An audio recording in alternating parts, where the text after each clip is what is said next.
Saya akan ngobrol tentang sedikit konsep karya pada kali ini. Mungkin karya ini terinspirasi dari kesenian reok wayang yang khususnya berada di wilayah Sandaan, yang sampai saat ini berkembang dengan pesat dan baik. Pada kesempatan kali ini saya dan teman-teman membuat karya yang bersumber dari reok wayang dengan visual yang berbeda, akan tetapi tetap memegang kuat esensi-esensi yang ada pada kesenian rakyat tersebut. Seperti hal reok wayang mempunyai pokok aturan, yaitu tandingan, yang menurut interpretasi saya tandingan tersebut tidak jauh dari keseimbangan. Pada karya ini keseimbangan bukan berarti keseimbangan pola lantai atau apakah itu. Saya visualkan dengan keseimbangan pada tubuh kepenarian teman-teman semua. Jadi mungkin secara bentuk karya agak sedikit istilahnya ya pikir lah istilahnya. Jadi seseorang memang benar-benar melihat sesuatu hal baru, kok reok kok seperti itu. Nah, ternyata bukan hanya sebatas bentuk karya yang dipertunjukkan dalam bentuk asli reok wayang, akan tetapi memegang kuat pada esensi-esensi yang dipergunakan untuk bahan proses kreatif penciptaan karya tari ini. Nah, mungkin seperti itu. Karya tari ini berjudul Mulah, yang mungkin bisa diartikan melakukan, dan olah adalah melakukan sesuatu, membuat dari olah. Olah bisa juga berartikan pola adalah gerak, mungkin gerak-gerak yang bersumber dari reok, esensi-esensi yang ada dijadikan sebagai proses kreatif dan disusun, dan jadilah karya seperti ini tadi. Pada bagian ini menyimpulkan tentang keseimbangan, yang dimana keseimbangan dalam tubuh manusia mempunyai satu titik tumpuan. Misal dalam tubuh ketika kita menari harus ada satu titik tumpuan, mungkin yang ada mungkin dalam mulai ini ada beberapa gerak yang memang itu sifatnya move, dan ada sesuatu yang menjadi tumpuan. Nah, misalnya bagian kali ini berbicara mengenai tentang ketenangan mungkin yang ada dalam tubuh manusia ketika melakukan sesuatu hal, dan ada beberapa motif gerak, esensi gerak yang memang itu ada pada kesenian rakyat reok itu.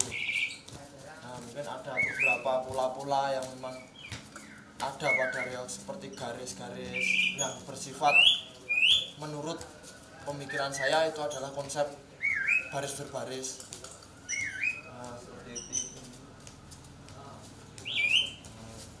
Dan terus kontinuitas ketika gerak ada pada penari, walaupun dalam segi gerak mungkin tidak terlalu sederhana, tapi kita memang memegang erat esensi-esensi yang ada dan dikemas dalam bentuk yang baru seperti ini. Ini adalah bentuk pola bagian awal intro, menggambarkan tentang ketika kita akan melakukan sesuatu, kita tidak jauh dari kata berdoa, dan intinya kita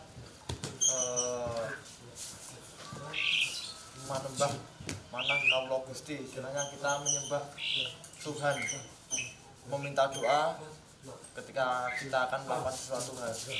Ini ada pada bagian 1, dan memang pada kesenian reok wayang itu sendiri memang sejak awalnya ada proses religi yang harus dilakukan ketika sebelum istilahnya pentas dimulai, ya, mungkin itu. Pada kali ini saya akan sedikit banyak juga bercerita tentang mungkin kenapa kostum ada beberapa bagian aksesoris yang menggunakan janur, seperti halnya keris-kerisan terbuat dari janur. Nah, mungkin seperti yang dibuat teman-teman, ada beberapa gelang tangan, plat bau, sama jamang. Seperti apa kok dibuat dengan janur? Mungkin secara nilai-nilai yang ada dan menurut simbah-simbah yang dulu ketika dipergunakan dalam kesenian reog, janur disimbolkan dengan doa. Mungkin ada yang bilang ketika tidak memakai janur iso-iso dadi istilahnya, dan menurut pemikiran saya tidak jauh dari lantaran doa yang divisualkan dengan bentuk janur seperti ini. Dan di karya ini janur dipergunakan menjadi sebuah aksesoris, ada keris-kerisan, ada plat bau, ikat kepala yang semula hanya dipakai di bawah stagen, kali ini memang dipertonjolkan dan dikembangkan menjadi sebuah aksesoris dalam kostum.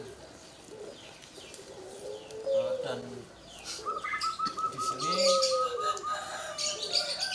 banyak juga memang keuntungan dan ada sesuatu hal baru yang terlihat dengan sesuatu hal yang sederhana, dan itu dijadikan sebagai faktor pendukung, faktor mungkin pemanis dalam busana, dan ada beberapa nilai-nilai yang memang pada karya ini menjadi kuat dengan adanya janur seperti ini. Mungkin yang dulunya janur kuning ya mungkin saat ini agak tua sedikit karena yang musim kemarau kayak gini agak sedikit dan tidak menjadi sesuatu hal yang mungkin tidak mengganggu proses berkarya kita dan teman-teman. Mungkin seperti ini contoh keris-kerisan yang dibuat. Nah seperti ini dipakai di belakang. Mungkin keris-keris itu sendiri menyimbolkan tentang istilahnya apa ya, melindungi diri, untuk melindungi diri dan tolak balak, dan tidak jauh ketika ngomong keris itu untuk apa ya mas, pada wilayah Jogja sendiri, Jawa khususnya mungkin menjadi senjata ciri khas buat melindungi diri, senjata tradisional seperti itu. Dan ada juga seperti pengikat kepala, nah seperti ini dan dikasih begini. Mungkin secara pemikiran baru juga muncul ketika kita menggunakan sesuatu hal yang memang dianggap sederhana, akan tetapi kita mempertimbangkan dengan adanya nilai-nilai dan esensi pada bahan ini tersebut. Bahan ini mungkin ini bisa dipergunakan di kepala, yang dulunya memang janur melambangkan, menggambarkan, menyimbolkan tentang simbol-simbol doa, mungkin agar supaya mendapatkan energi positif ketika kita melakukan sesuatu pementasan reog yang dulunya dipakai di bawah stagen, dan saat ini kesempatan kali ini kita pergunakan menjadi aksesoris yang tidak jauh dari apa yang dulunya ada. Seperti itu, mungkin ada yang di tangan, ada yang di kepala. Mungkin yang di kepala mungkin ketika kita melakukan sesuatu, melakukan doa, kita mempunyai tujuan apa, tidak jauh dari pikiran kita yang kita masukkan dalam hati. Kenapa kok ini dipakai di kepala? Kepala adalah sumber pemikiran. Jadi ketika kita mempunyai suatu pikiran yang akan kita sampaikan kepada Allah, mungkin bisa kali ini dipasang di kepala. Kenapa di tangan? Ketika kita melakukan sesuatu, kita melakukan sesuatu tidak jauh ya alat tubuh. Mungkin tubuh sebagai media kita melakukan sesuatu. Mungkin tangan juga seperti ini. Di sini ada doa, di sini doa. Terus di sini juga menjadi pusat perlindungan diri, dilambangkan dengan adanya keris ini tadi. Dan beberapa aksesoris mungkin yang ada seperti yang dibuat oleh teman-teman. Nah, ini ada beberapa bentuk lagi. Coba lihat Mas Andi. Nah, ini ada bentuk seperti ini. Bentuk ini yang dipakai di tangan. Ini tidak jauh dari nilai-nilai keseimbangan juga. Jadi ketika ada kanan, ada kiri, ada atas, mungkin ada yang ke bawah, ini secara tidak langsung kita juga membicarakan tentang keseimbangan. Mungkin bukan dalam segi konsep garapan, bentuk visual karya, akan tetapi dalam keseluruhan kita juga mempertimbangkan seperti hanya pada kostum, warna kostum juga kita pertimbangkan.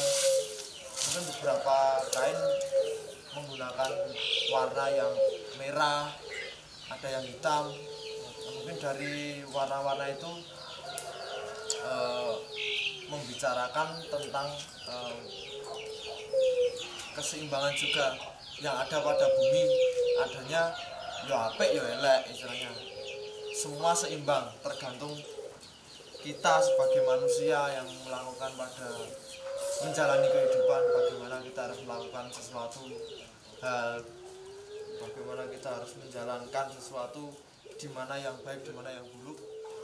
Mungkin hal itu tergantung pada diri kita masing-masing.